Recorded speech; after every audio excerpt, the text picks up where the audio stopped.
គ្រូហៀបនឹងវាបរោះសង្ហាម្នាក់នេះនិស្សិតហាត់ការនោះខឹងខ្លាំងណាស់ប៉ុន្តែមិននឹកស្មានដល់វិនាទីគាត់គ្រាន់តែធំក្លិនខ្លួនប៉ុណ្ណោះរសជាតិគ្រាន់តែមិនមានអារម្មណ៍ថាត្រឹមត្រូវជាអ្នកអ្វីដែលធ្វើឲ្យគាត់មិនស្រួលខ្លួនយុវជនសង្ហានោះវាមានអាយុពី6ឆ្នាំមុនក្នុងអំឡុងពេលសង្គ្រាមរវាងមនុស្សនិងអារក្សស្រាប់តែចូលទៅក្នុងសមរភូមិនៅតែខំអាហារស្ងួតក្មេងប្រុសតូចនៅក្នុងមីស្ត្រីនោះបានឆក់យកមីរបស់គាត់ទៅបាត់ដំប៊ីស្គីត្រូវបានកំទេចជាបំណែកតូចហើយបោះចោលដីឈ្មោះនោះត្រូវបានធ្វើឲ្យសកម្មភ្លាមអំណាចដើមនៅក្នុងរាងកាយរបស់កុមារហេតុអ្វីបានជាអ្នកលួចមីកញ្ចប់របស់ខ្ញុ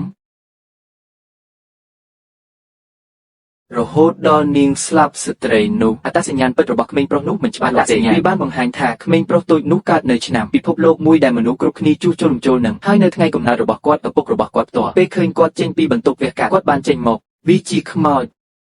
ជួគ្នា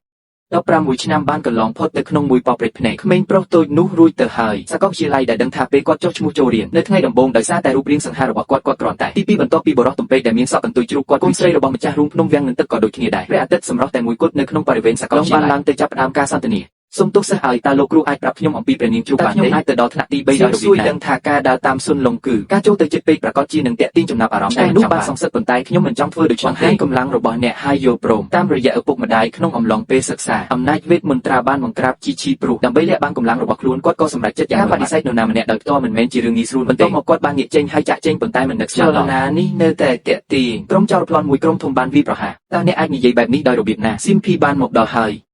ដើម្បីផ្គប់ចិត្តសម្រាប់សាលាបង្ហាញសមត្ថភាពនៅចំពោះមុខសិស្សដទៃទៀតអារម្មណ៍នៃឧត្តមភាពបាននាំឲ្យគាត់បញ្ចេញអាវុធចុងក្រោយរបស់វេទមន្តដែលត្រូវបានគេនិយាយថាអាចកាត់បើកបានកិច្ចខិតខំប្រឹងប្រែងទាំងអស់ពីមុននៅឆេមិនគឺឥតប្រយោជន៍អ្នកនាងស៊ុនចេញពីទីនេះទៅរឿងនេះចាប់ផ្ដើមជាមួយខ្ញុំបញ្ឈប់គាត់ប្រញាប់ឡើងហើយចាក់ចេញទៅមិនអីទេចូលយើងជួយគាត់ដោយមានចលនាបន្តិចសៀវស៊ូអៃមរតករបស់ស៊ីមបានប្រែក្លាយទៅជាជើងមន់ឲ្យស្ទើរតែអស់ហើយដោយមានរឿងនោះនៅក្នុងដៃមេដឹកនាំដែលមានចិត្តអាណិតបានសួរសេចក្តីថ្លែងការណ៍របស់เขาហើយបើវីពុះវិនជាមិនសិស្សឲ្យខ្ញុំអាចសួរអ្នកបានទេតើអ្នកឈ្មោះអ្វីអ្នកនាងស៊ុនយើងមានផ្លូវផ្សេងគ្នាមិនចាំបាច់និយាយអ្វីបន្ថែមទៀតទេយកព្រមលេហើ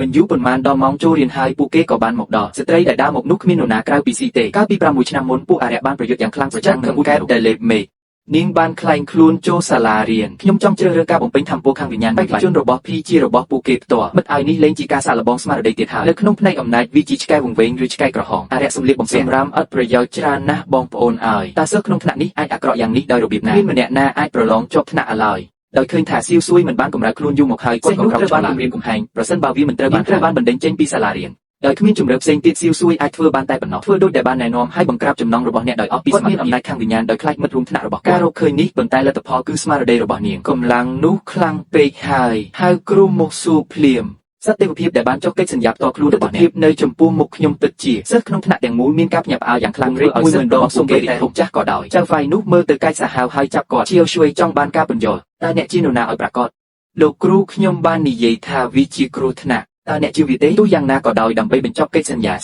លោកគ្រូបានគិតឃើញគំនិតល្អមួយទៀតវិធីសាស្ត្រគឺធ្វើឲ្យមេបាត់ខ្លួនមានតែពេលនោះទេទើបអាចដោះស្រាយបាននឹកស្មានដល់គ្រូទើបតែត្រូវបានផ្ទេរធម្មពលខាងវិញ្ញាណត្រូវបានទាញចូលភ្លាមដង្ហើមអុកស៊ីសែនមួយដង្ហើមធ្វើឲ្យនាងក្រោកឡើងសៀវស៊ូអៃគឺជាមនុស្សដែលពី16ឆ្នាំមុនក្មេងប្រុសតូចដែលបានធ្វើបាបខ្លួនឯងតើវាអាចជាអ្នកដោយរបៀបណាយ៉ាងណាមិញដើម្បីបិទបាំងការពិតពេលនាយកដឹកនាំក្រុមសិស្សមួយក្រុមនៅពេលដែលអ្នកជំនាញខាងកញ្ចក់យិនដ៏មានឥទ្ធិពលបានមកដល់ត្រូវបានគេរកឃើញកំពុងផ្ដល់ឲ្យជារឿង4យ៉ាងដែលអ្នកខ្លាចគាត់គួរតែជាស្ដេចអារក្សចុះហេតុអ្វីបានជាគាត់មើលទៅហាក់ដូចជាបែបនេះមើលទៅដូចជានាងដែលមែនទេនាយកសាលាត្រូវបានចាប់ខ្លួនដោយឈៀវឈួយដើម្បីងាយស្រួលដោះស្រាយអ្នកត្រូវបានចាត់តាំងឲ្យទៅថ្នាក់វរជនបន្ទាប់មកប៉ុន្តែសម្រស់សាលានិងក្រុមអ្នកដាំដុះថ្នាក់សម្រាប់តែអ្នកពូកែថ្នាក់ទោះបីជាឈៀវឈួយមានហេតុផលរាប់ពាន់ដែលមានឆន្ទៈប៉ុន្តែត្រូវបានរារាំងដោយសម្រស់សាលាទោះបីជាខ្ញុំគាត់នៅតែមកហើយគាត់គឺជាអ្នកដំបងគេដែលនៅទីនោះនៅថ្ងៃនោះស្រីស្អាតប្រចាំសាលានៅចំពោះអ្នករៀនជាមួយគាត់នៅចំពោះមុខមិត្តជុំថ្នាក់របស់ខ្ញុំឃើញបែបនេះស្រីស្អាតប្រចាំសាលាបានប្រើចំណាចុងក្រោយរបស់នាងបាននិយាយដោយត្រង់ថាក្រុមគ្រួសាររបស់គាត់បានរោងចក្រទំនើបមួយដែលមានជំនាញខាងទំនិញស្ងួតមីស្រួយឲ្យតែអ្នកយល់ព្រមណាត់ជួបមីកញ្ចប់ពេញមួយជីវិតនេះអ្វីទាំងអស់ត្រូវបានរួមបញ្ចូលសេចក្តីថ្លែងការណ៍នេះពិតជាមែនទេមែនហើយវាពិតជាដូច្នោះមែន